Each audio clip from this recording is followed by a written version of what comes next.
flew from the whale's blowhole like a supersonic jet. And below me, the ocean became a sheltered bay studded with wild shapes. You will be amazed as my epic journey unfolds. For here, it was about to take a most unexpected turn. And it happened like this.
It was a beautiful but deadly wasteland.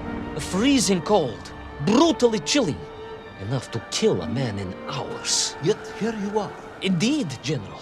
An impoverished childhood playing in the streets of Omsk during those bitter winters had made me hardy. I thought you said you grew up in Altai. Ah, General, the life of a poor toy maker's family. We had to move from place to place just to find work.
Sannikov land, eh?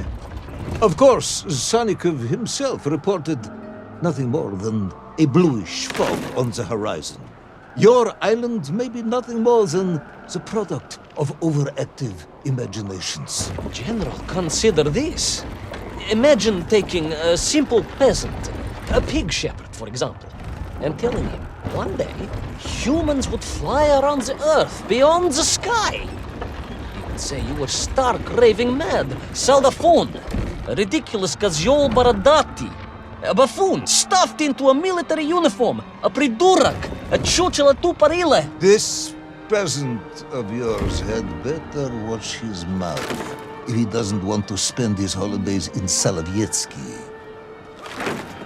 Perhaps you should return to your story.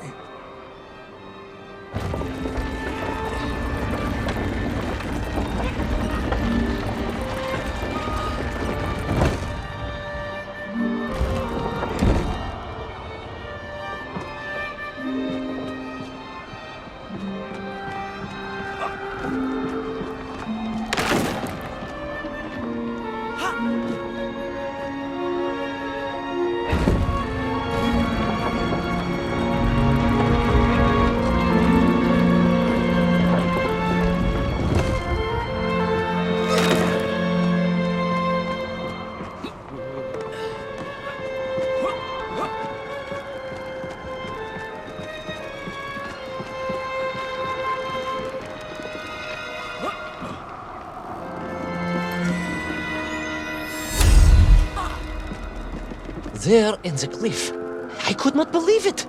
A hairy elephant, trapped and frozen in the ice. A mammoth? No, General, a hairy elephant. Who would think such a thing could be?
Trudged onwards through the blizzard, one foot grimly in front of the other, blinded by the snow, my nose becoming quite blue, my thoughts of home crushed under the weight of the plummeting temperature. I am bored, Ivan Ivanovich, and sick to my teeth of listening to this rubbish. Let us speak plainly now. You will tell me where my bomb is, or I will have you shot. I am just getting to that, General. Shot! Comrade Primal! Shot with real bullets, fired from a real gun, not some ludicrous Bultavia about lost cities and dinosaurs and mink and mammoth. It was a hairy elephant. No! I will not tolerate any more! Where is the bomb, Ivan Ivanovich? Where is Little Orpheus? It was right there. What? It was there. At least I realized it must be. Where? There? On Sonikov land? Yes, General. Because as the storm began to clear, I realized with a strange excitement and trepidation that I was not alone on Sonikov land.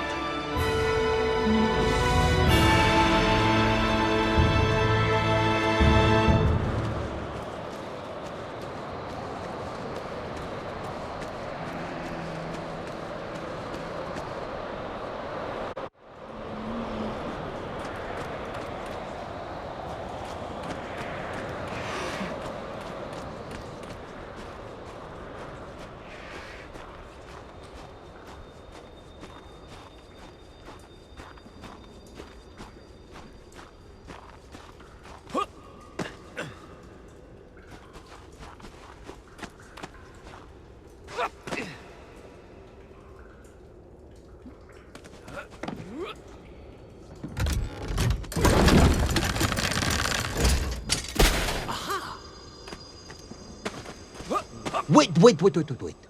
Go back. You say these lifeboats came from Zarya?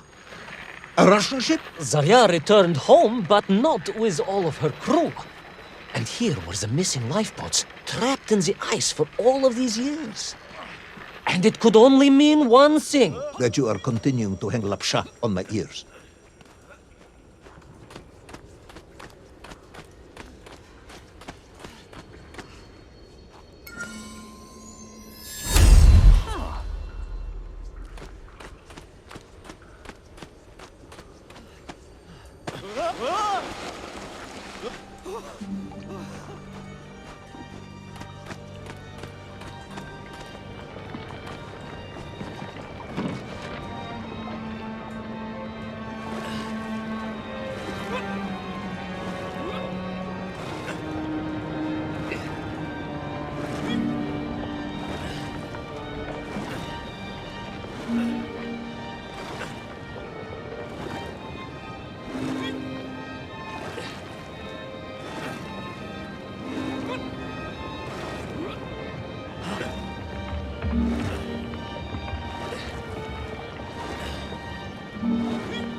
Baron Edward von Toll. Of course, I remember reading about his tragic expedition at school. We were taught he had died a hero's death out on the icy wastes, searching for Sonikov land. Yet what if, in doing so, he had sailed accidentally into the interior, deep below the crust of the world? A fellow citizen of the surface. I had to try and find him.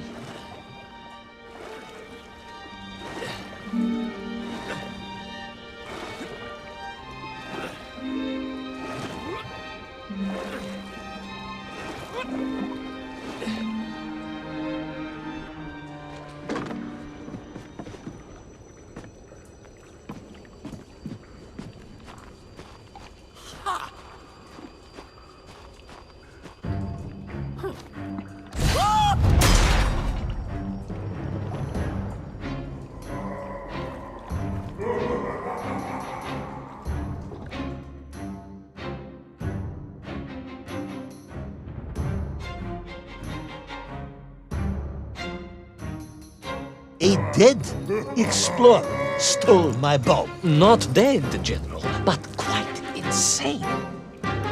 Perhaps it was the loss of the arm or the leg, or the long years in isolation.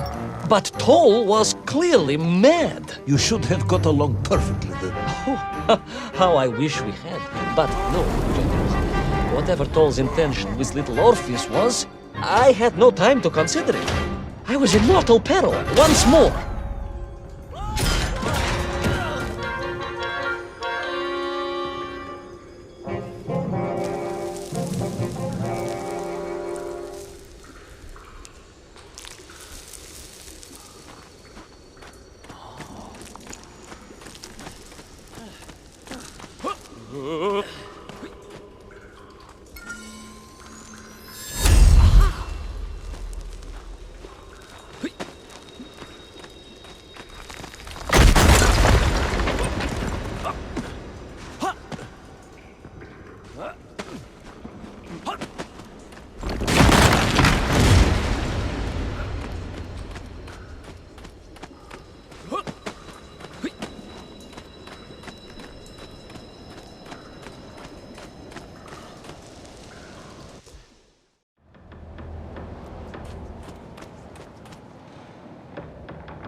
So, you believe that Tol had somehow enslaved the Menkiv and bent them to his will? I do, General. It was obvious. Why else would they serve him? And how else could they be so different from their freed comrades? These odd helmets they wore, it was the science of our times. No doubt about it. Although fused with some strange crystal technology I could not recognize. To be honest with you, it didn't seem appropriate to stop and ask them.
This Tol, you say he was an explorer? Yes, General, he was. He vanished some 60 years ago. I remember the story well. And you say he stole Little Orpheus? To get home, General. To get home. I think he must have thought he could use the atomic bomb to blast his way back to the surface.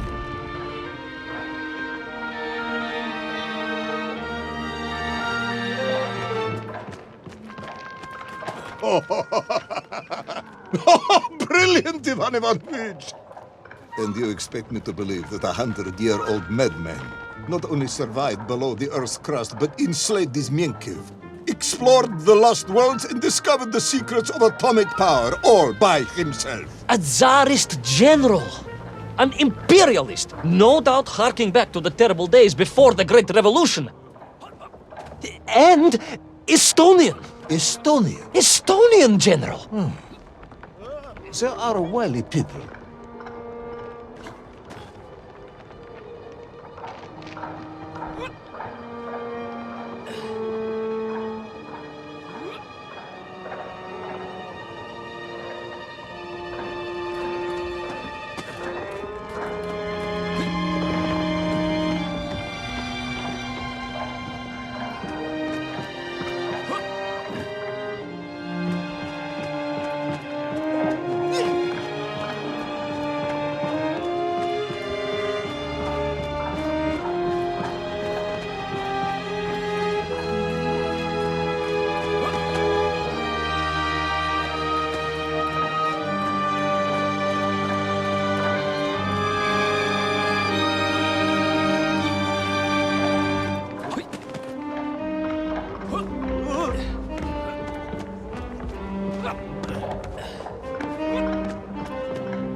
The slave mines stretched away into the distance, and I sometimes wondered if I would ever find my way out. But I never gave up, General. Of course you didn't. You are a hero, Ivan Ivanovich. No, General, no, I am no hero. I am a simple toy maker's son from Tomsk. Omsk. General? Omsk. You said Tomsk. I said Omsk. You said Tomsk. General, I think I am well aware of the city of my birth. Perhaps all the moving around as a child confused you.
On we flew across the deserted, frozen plateau. I was single-minded in my pursuit, dogged in my determination.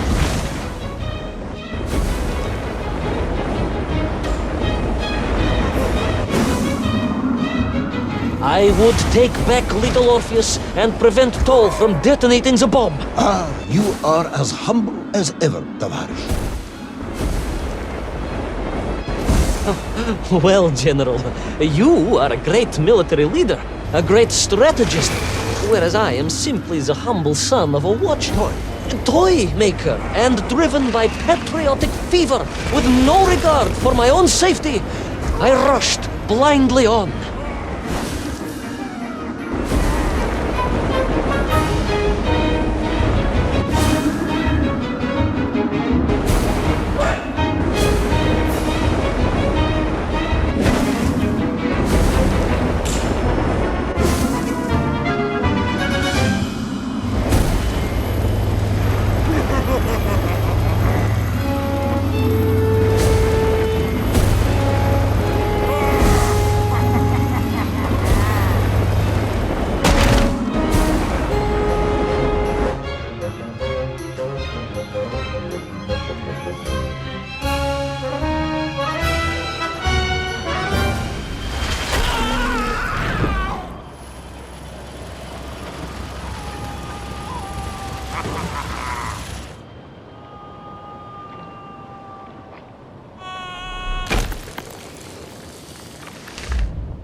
Will our courageous yet unfortunate hero drown in the depths of an inhospitable frozen sea?